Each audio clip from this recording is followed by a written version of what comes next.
Hey guys, Perplexality here. I'd like to thank you for watching. Today we're going to go on with The Art of War, Chapter 6, Weak Points and Strong Points. If you guys don't know, Art of War is a very famous philosophy and strategy book, and I'm going through chapter by chapter to talk about what it does for Halo. And we're going to go ahead and get started, because by this far into the series, I hope everyone will kind of get the gist of what we're doing with The Art of War. So, we'll go ahead and jump right into it. So, Sun Tzu said, "Whoever is first in the field and awaits the coming of the enemy will be fresh for the fight. Whoever is second in the field and has to hasten to battle will arrive exhausted.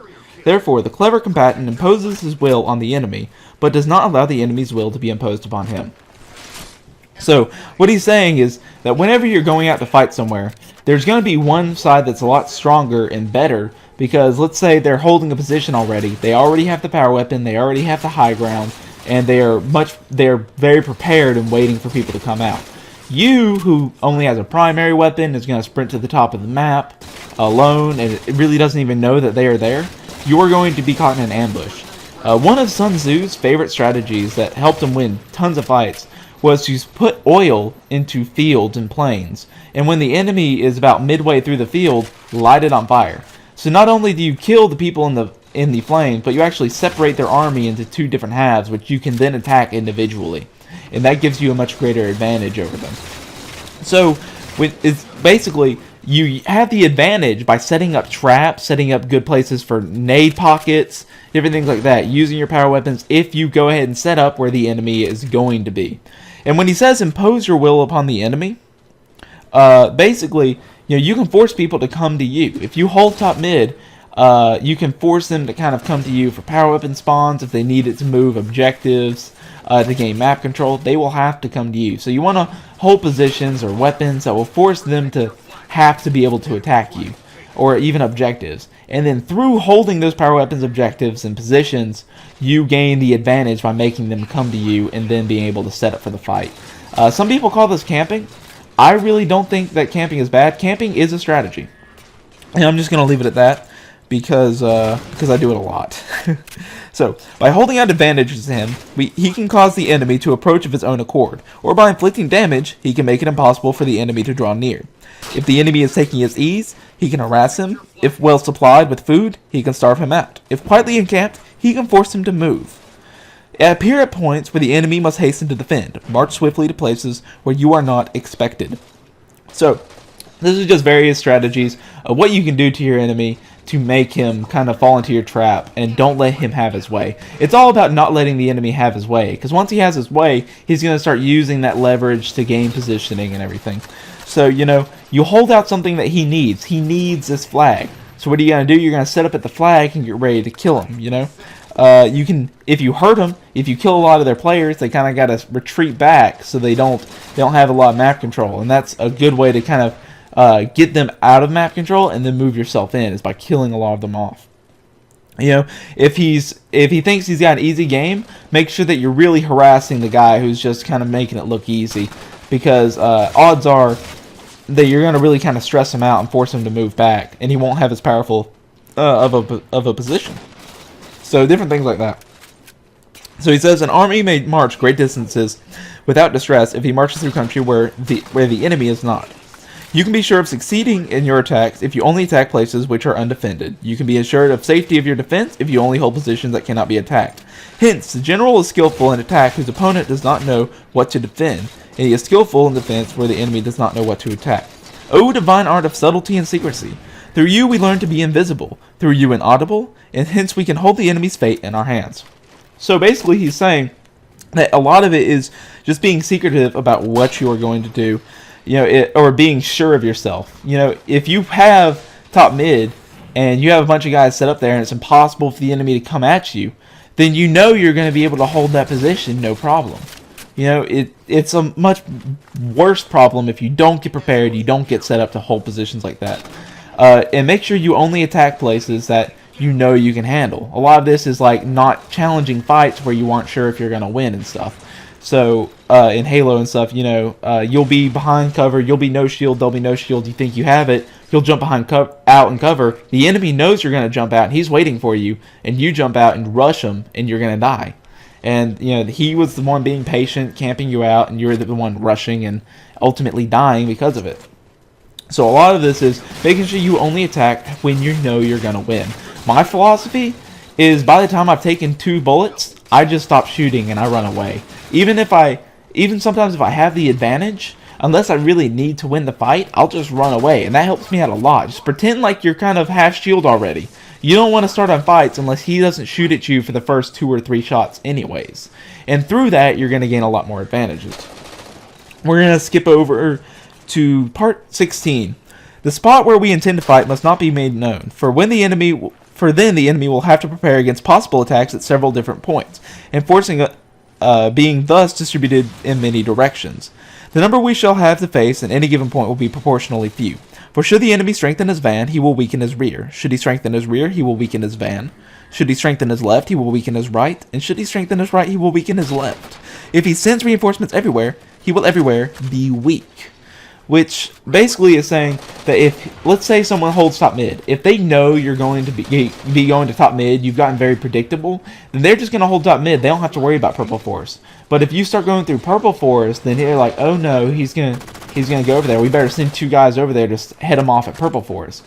But little do they know they're about to get attacked at top mid again, and now they have less guys up there, so they are a lot weaker. They have less guys, they have less numbers, and then therefore you're more likely to win. So basically what he's saying is make sure the enemy doesn't know what you're doing, because if he has to prepare for you and he doesn't know how he has to prepare, then he's not going to prepare as well than if he knows for certain that you're going to go through this door at this time, this consistently. If he says like you may go through any of these doors, well now he has to be a little bit more aloof, has to prepare for possible attacks coming from anywhere. And that is a great advantage. So basically, he keeps going on. Numerical weakness comes from having to prepare against possible attacks. Numerical strength from compelling our adversary to make these preparations against us. Knowing the place and the time of the coming battle, we may concentrate the great distances in order to fight. But if you know neither time nor the place, then the left wing will be impotent to succor the right, and the right equally impotent to succor the left. The van unable to relieve the rear, and the rear to support the van. How much more if the furthest portions of the army are anything under 100 li apart? Even the nearest are separated by several li. Li is just a measurement, kind of close to a kilometer or mile in the idea, or a league. It's basically just a measurement of distance. So what he's saying that when people are separated by distance and they aren't able to equally like kind of help each other, you know, it takes a lot of time in order to get over to where the actual fight's starting. Then if they're unprepared, then basically the guy's on their own. They're screwed, you know. If you're up against one guy and the rest of the team's on the other side of the map, then you're probably going to win. But if the rest of the team's really close, then you kind of have to be a bit more cautious. So a good thing to do is separate them and make sure they don't know that you are going to be there and attacking them. You know, which is what the gist of that is saying. And we're going to go ahead and skip to part 27 now. All men can see the tactics whereby I conquer, but none can see the strategy for which victory is evolved. Do not repeat the tactics which have gained you one victory, but let your methods be regulated by the infinite variety of circumstances. Military tactics are like unto water, for water its natural course runs away from high places and hastens downwards. So in war, the way to avoid what is strong and to strike at what is weak. Water shapes its course according to the nature of the ground over which it flows. The soldier works out his victory in relation to the foe who he is facing. Therefore, just as water retains no constant shape, so in warfare there are no constant conditions. So this goes along with what a lot have been saying. A lot of you guys don't like how I don't give particular strategies to things. Which, the reason I don't give particular strategies, which is if I say, when you go on Haven, you need to keep a guy on top mid, one guy on blue landing, one guy on blue street, and one guy on Mohawk. If I tell you that, and you run that, and then all of a sudden they're taking control of Mohawk, and your strategy falls apart, what are you going to do? What I like doing is giving you general outlines, and you need to learn these outlines because then you can apply them anywhere. You know, it's like learning the Latin roots of words. Once you understand the roots, you're able to apply those roots to all the words you know, instead of learning the individual definitions of the words, which is what I do a lot of the time.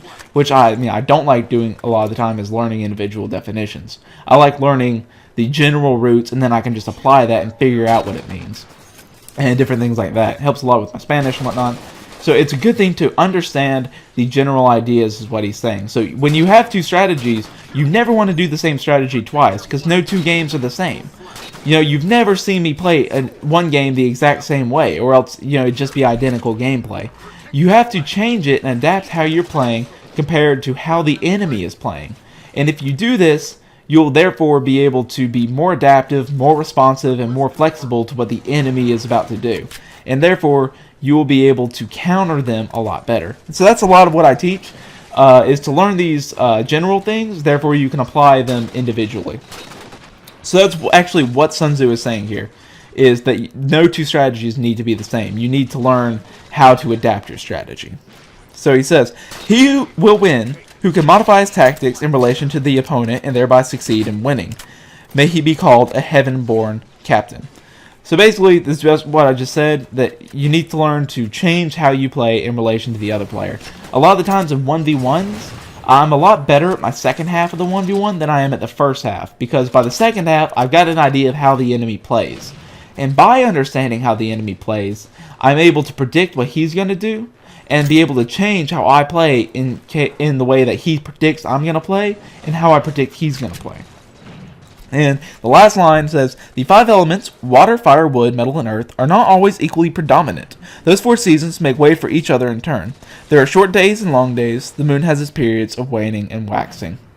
So basically, he's saying that there's so many different combinations that it's impossible to exhaust all the different combinations. So you need to make sure you, again, are adapting your strategy. So let's cover what we learned today. Basically, we learned that you need to be very secret so that the enemy has to prepare for you everywhere and is not able to attack you at any given point and knows your plans. The more secret you are, the more likely you are not to run into disadvantages. You want to be able to be prepared for your enemy. So if you do know where the enemy's plans are, if you know they're about to push the flag at this certain moment, you want to concentrate your defense at the flag at that certain moment, because that will give you a much greater advantage. And you need to make sure you can adapt to different situations. You don't want to apply the same tactic to the same to different situations, because that is unlikely to be as effective. So I hope you guys enjoyed it. I'm Perplexality, and this is my YouTube channel. Comment, rate, subscribe if you liked it, and only if you liked it. Go ahead and tell me your ideas, some of the different philosophy and stuff like that. And really, I just hope you guys kind of enjoyed the video. We're able to take something from the Art of War. I'll be posting more of this soon. I'd like to thank you guys for watching. ODST.